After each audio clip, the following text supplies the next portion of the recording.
Assalamualaikum warahmatullahi wabarakatuh. Sebelumnya perkenalkan, saya Nurul Azizah dari Prodi Agroteknologi kelas C dengan NIM 190311100083. Video ini saya buat untuk memenuhi penugasan ujian akhir semester dari mata kuliah penyuluhan dan pemberdayaan pertanian. Pada video kali ini saya akan memberikan sedikit informasi mengenai potensi komoditas unggulan pertanian yang berada di Kabupaten Jombang, yaitu padi. Selain itu, saya juga akan memberikan sedikit informasi atau materi penyuluhan mengenai solusi dari beberapa masalah yang ada di lapang terkait dengan komoditas padi yang dihadapi oleh para petani atau masyarakat yang sedang melakukan usaha tani pada komoditas padi, agar kedepannya bisa meningkatkan produktivitas dari padi maupun petani yang melakukan usaha tani yang ada di Kabupaten Jombang. Yang pertama, saya akan menjelaskan tentang tanaman padi. Tanaman padi sendiri merupakan golongan tanaman semusim dengan karakteristik atau bentuk batangnya bulat dan berongga, dengan daun yang memanjang seperti pita yang berdiri pada ruas-ruas batang dan mempunyai sebuah malai yang terdapat pada ujung batang. Untuk bagian-bagian dari tanaman padi sendiri pada garis besarnya dapat dibagi menjadi dua, yaitu bagian vegetatif dan juga bagian generatif. Untuk bagian vegetatif yaitu meliputi akar, batang, dan daunnya, sedangkan pada bagian generatif yaitu meliputi malai yang terdiri dari bulir-bulir daun bunga. Kemudian padi sendiri merupakan komoditas tanaman pangan penghasil beras yang memegang peranan penting dalam kehidupan ekonomi Indonesia. Karena beras merupakan makanan pokok dari penduduk Indonesia yang posisinya sulit digantikan oleh bahan pokok lainnya. Bahkan orang Indonesia sendiri banyak yang beranggapan jika mereka belum makan nasi, maka mereka dikatakan masih belum makan. Sehingga keberadaan beras menjadi prioritas utama masyarakat dalam memenuhi kebutuhan asupan karbohidrat yang dapat mengenyangkan dan merupakan sumber karbohidrat utama yang mudah diubah menjadi energi. Padi sebagai tanaman pangan dikonsumsi kurang lebih 90% dari keseluruhan penduduk Indonesia untuk makanan pokok sehari-hari. Potensi tanaman pangan yang berada di Kabupaten Jombang. Sektor pertanian pada Kabupaten Jombang ini digeluti oleh sedikitnya 31% penduduk pada usia kerja. Untuk alasan petani atau masyarakat bertahan adalah karena tradisi, kemudahan yang disediakan oleh alam, dan adanya terobosan baru pada bidang pertanian.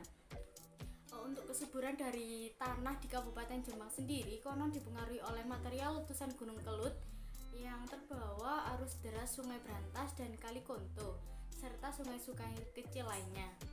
Untuk sistem pengairan yang ada pada Kabupaten Jombang sendiri juga sangat ekstensif dan memadai. Karena itu diketahui bahwa pengairan yang ada yaitu sekitar 83% diantaranya merupakan irigasi teknis. Pada Kabupaten Jombang sedikitnya terdapat 42% lahan yang digunakan sebagai area persawahan, yang mana berlokasi di bagian tengah kabupaten dengan ketinggian 25-100 meter di atas permukaan laut. Lahan ini ditanami tanaman padi serta palawija seperti jagung, kacang kedelai, kacang tanah, kacang hijau, dan juga ubi kayu. Sedangkan komoditas andalan dari tanaman pangan di Kabupaten Jombang sendiri yang pertama yaitu padi. Kemudian yang kedua jagung, disusul kacang kedelai, dan yang terakhir adalah ubi kayu. Untuk besarnya produksi padi telah menempatkan Jombang sebagai daerah swasembada beras di Provinsi Jawa Timur. Untuk peluang pengembangan komoditas padi di Kabupaten Jombang sendiri dapat kita lihat dari data yang diunggah oleh BPS Kabupaten Jombang dari per tahunnya. Untuk produksi tanaman padi dari lahan sawah maupun ladang di Kabupaten Jombang pada tahun 2019 diketahui yaitu sebesar 481.229 ton per hektar. Jumlah tersebut bisa dikatakan meningkat dari tahun sebelumnya atau di tahun 2018 tepatnya, yang mana produksi saat itu yaitu sebesar 448.863 ton per hektarnya. Dari hal tersebut tentu sudah dapat diketahui bahwa komoditas padi padi yang berada di Kabupaten Jombang ini memiliki peluang untuk terus berkembang atau maksimal dari segi kualitas maupun produksinya. Materi penyuluhan yang akan saya berikan yaitu tentang peningkatan produktivitas dan pendapatan petani di Kabupaten Jombang dengan pembentukan kelompok tani. Kementerian Pertanian sendiri mendefinisikan kelompok tani sebagai sekumpulan petani atau peternak bahkan pekebun yang dibentuk atas dasar kesamaan kepentingan, kesamaan kondisi lingkungan yang di dalamnya termasuk sosial, ekonomi, dan sumber daya serta adanya keakraban untuk meningkatkan dan mengembangkan usaha dari anggotanya. Idealnya kelompok tani dibentuk oleh dan untuk petani guna mengatasi masalah bersama dalam usaha tani serta menguatkan posisi tawar petani baik dalam pasar sarana maupun pasar produk pertanian. Kelompok tani sendiri termasuk organisasi yang bersifat non-formal. Tapi meskipun begitu, dapat dikatakan kelompok tani itu termasuk organisasi yang kuat. Hal tersebut karena kelompok tani atau organisasi ini dilandasi kesadaran bersama dan atas asas kekeluargaan. Kelompok tani sendiri memiliki 3 fungsi. Yang pertama yaitu kelas belajar, yang mana kelas belajar merupakan tempat atau wadah belajar mengajar untuk sesama anggota dalam meningkatkan pengetahuan, keterampilan, dan sikap anggota untuk tumbuh dan berkembang dalam meningkatkan produktivitas, pendapatan, dan kehidupan yang sejahtera.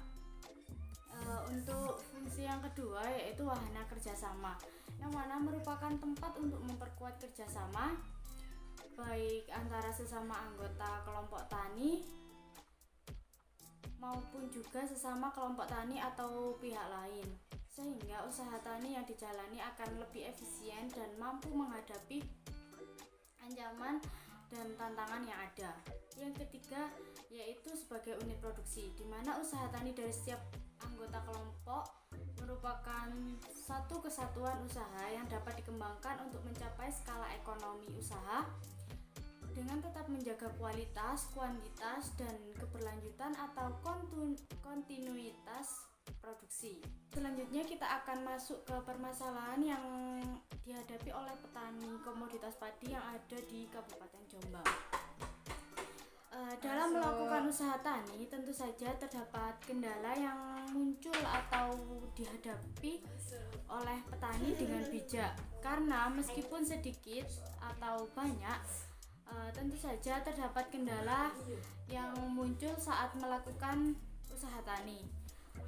Permasalahan yang dihadapi oleh petani dari komoditas padi yang ada di Kabupaten Jombang ini yaitu saat serangan hama tikus dan juga saat pemasarannya.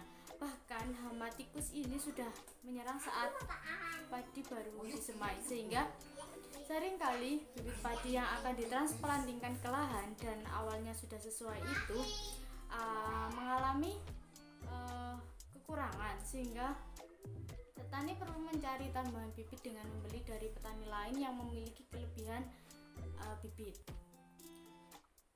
Setelah proses transplanting pun hama tikus masih seringkali menyerang padi, sehingga petani seringkali mengalami penurunan produktivitas dari padi yang mereka tanam. Kemudian untuk upaya agar hal tersebut bisa diimplementasikan dengan baik, kita sebagai penyuluh harus bisa membimbing petani agar bisa bekerja sama dengan baik antar anggota demi keberhasilan dari proses pertaniannya atau usaha taninya. Yang kedua yaitu dengan memberikan informasi kepada petani seperti contoh melalui kegiatan pendampingan. Dan yang ketiga yaitu menguatkan kelompok tani yang sudah ada, bahwa dengan adanya pembentukan suatu kelompok tani untuk pelaku usaha tani atau petani yang tergabung di dalamnya akan dapat saling bertukar pikiran untuk dapat menyelesaikan atau memberikan solusi dari permasalahan yang ada selama ini di lapang selama mereka melakukan usaha tani. Kita akan membahas tentang sistem tanam jajar legowo. Sistem tanam jajar legowo atau sering disebut sijarwo merupakan inovasi pola bertanam dengan berselang-seling antara 2 atau lebih baris tanaman padi dan diselingi 1 baris kosong. Legowo sendiri diambil dari bahasa Jawa yang berasal dari kata lego berarti luas dan dowo bermakna memanjang. Ini dari sistem tanaman ini adalah memperbanyak tanaman pinggir dengan harapan pertumbuhannya lebih bagus dan hasilnya akan lebih tinggi. Ini artinya jika rumpun-rumpun yang ada di pinggir semakin banyak, maka hasilnya juga akan lebih banyak. Adapun keuntungan menggunakan sistem jajar legowo atau sistem penanaman jajar legowo sendiri, yang pertama yaitu adanya ruang terbuka yang lebih lebar di antara 2 kelompok barisan tanaman, sehingga akan memperbanyak cahaya matahari yang masuk ke setiap rumpun tanaman padi. Kondisi ini akan meningkatkan aktivitas fotosintesis dan berdampak meningkatkan produktivitas dari tanaman. Yang kedua yaitu sistem jajar legowo memudahkan petani dalam pemupukan, susulan, penyiangan, pelaksanaan pengendalian hama dan penyakit, serta lebih mudah dalam mengendalikan hama tikus. Yang ketiga, peningkatan jumlah tanaman pada kedua bagian pinggir untuk setiap set legowo berpeluang untuk meningkatkan produktivitas tanaman akibat peningkatan produksi. Dan keuntungan yang keempat yaitu petani dapat mengembangkan sistem produksi padi ikan atau mina padi atau kombinasi padi ikan dan bebek. Yang kelima yaitu mampu meningkatkan produktivitas padi hingga 10 sampai 15%. Contoh dari tipe dari jajar legowo. Untuk tipe yang pertama yaitu jajar legowo 2:1, yang mana merupakan cara tanam yang memiliki 2 barisan kemudian diselingi oleh 1 barisan kosong, di mana pada setiap barisan pinggir mempunyai jarak tanam setengah kali jarak tanam antar barisan. Kemudian yang kedua ada tipe jajar legowo 4:1.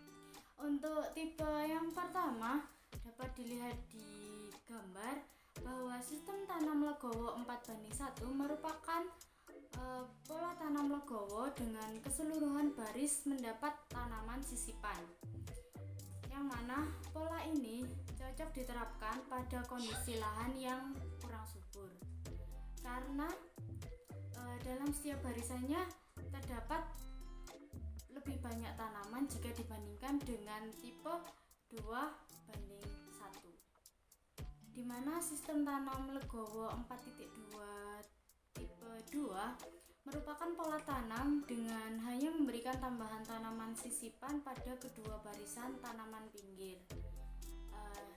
Dan dapat dilihat pada gambar bahwa pada setiap baris tanaman, meskipun di situ terdapat 4 baris, tapi pada bagian tengah tanaman itu untuk tanamannya akan lebih sedikit dari tanaman yang berada di bagian pinggirnya. Itu tadi merupakan sedikit pemaparan dari saya, dan apabila ada kurang lebihnya saya mohon maaf. Saya akhiri, wassalamualaikum warahmatullahi wabarakatuh.